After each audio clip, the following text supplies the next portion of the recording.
What's going on, everyone? It's Sheena, aka Sheenapreneur, your favorite veteran, and I want to talk about like solo contracting. People ask, do you have to be a business in order to do government contracting?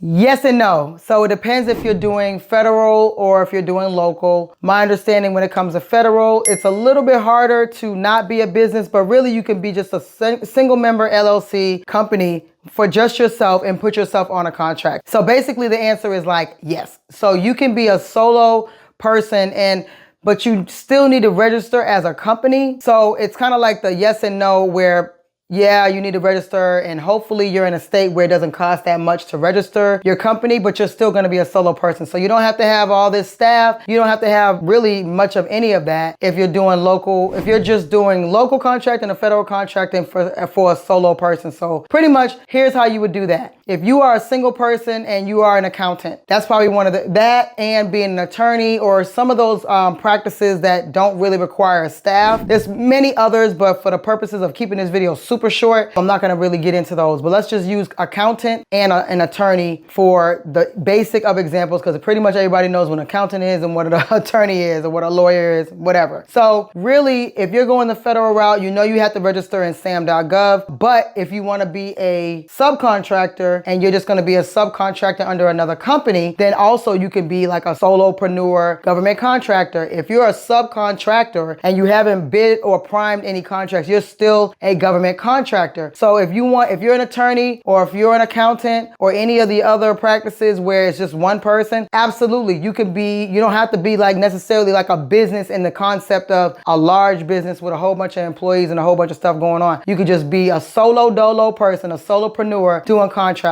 So you can do that at the federal level. You could do that at the local level. So the local level, you don't have to register in SAM. You're just going to register in your local procurement site, or even if a company that you know of or you're working with or knows you and they need you to come on, you come on as a contracted worker. I mean, it's literally that easy. I know that sounds like, okay, Shin, there's got to be more to it than that. The only thing that's more to it than that is just making sure that you're pricing yourself appropriately. So let me give you one or two examples where I've seen this. So there are plenty of people who worked for the federal government, and I'm always going to use those as examples because I saw that stuff firsthand. So there are people who worked as the federal government and then they either retired or resigned or got out of that position, and then there was another contract position either created for them or it just so happened to be they turned it into a contracting position, or there just was a contracting position there in general even after that person while they were still there as an employee, or even after they quit or resigned. It could have been the next day or years later. And the difference is most of the time when it comes to employee versus contractors,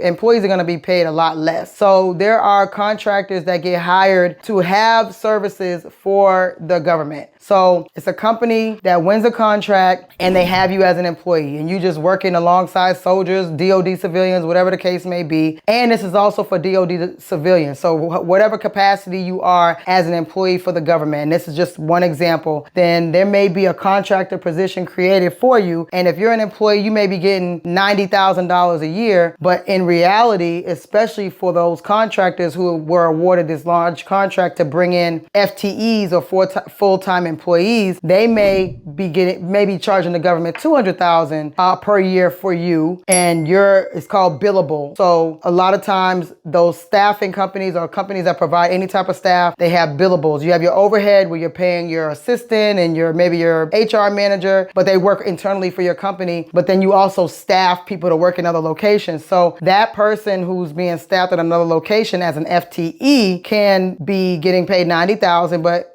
me as a company owner, I'm charging the government $200,000 for that person. So the person might be like, shoot, $90,000 is great, but you're like, I'm getting $110,000 just for this person to be here. So if you were to come out of that position as an employee working for that large contracting company, then if there's another similar contract like that where it's just one position, or you can it's created for you, or some kind of way you get wind of this contracting position, then you can easily put yourself on the contract. And so that's you being like a solo contractor, really. And there's plenty of people that have done it. There's a lot of people who have, been gotten wind of it, like I said, where the person's like, hey, when you get ready to resign, or maybe they got rid of that position as a civilian, DOD civilian position, or whatever the case may be, and they are like, you need to apply for this contract yourself and put yourself basically back in your same position, but now it's a contract position, and now you get paid $200,000 for an example. So that's a way for you to be, not necessarily be a business, but and a solopreneur, and it's gonna be the same type of work, but you're billable. So it's almost like being self-employed. It's creating a job for yourself. Now, you might just only want to do that, but you can usually get paid a lot more. It's like if you're working for True Green as, let's just say it's a landscaping company,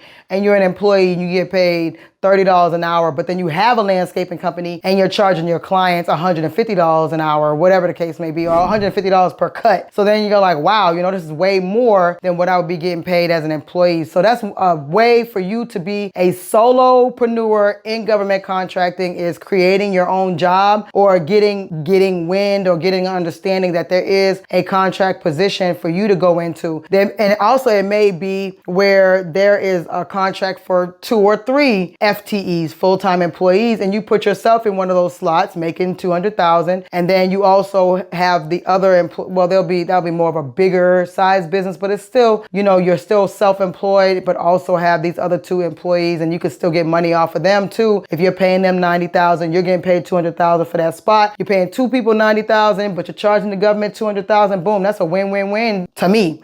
So being a solopreneur is absolutely allowed in government contracting at the local level and at the federal level, and even at the corporate level. You can do that at all the levels. Pretty much you can do that commercial level. So just keep in mind, when you don't want to be a large business, you don't want to have all this staff, you can put yourself on a contract. So especially if you have a high skill, then you can easily do that. You don't have to work for a company. You can work directly for the agency. So if you have any questions about that, I know I went over that super quick, but if you have any questions about that, further questions about that, please leave them in the comments, because I can maybe do a part 2 or maybe elaborate on this a little bit more. So remember, my GovCon Now course teaches you about federal, local, and corporate contracting. Something for my veterans. We have our GovCon Moneymakers community where we share wins and share assistance, ask and answer questions. And the link for all of that is in the description box. So until next time, it's your favorite veteran.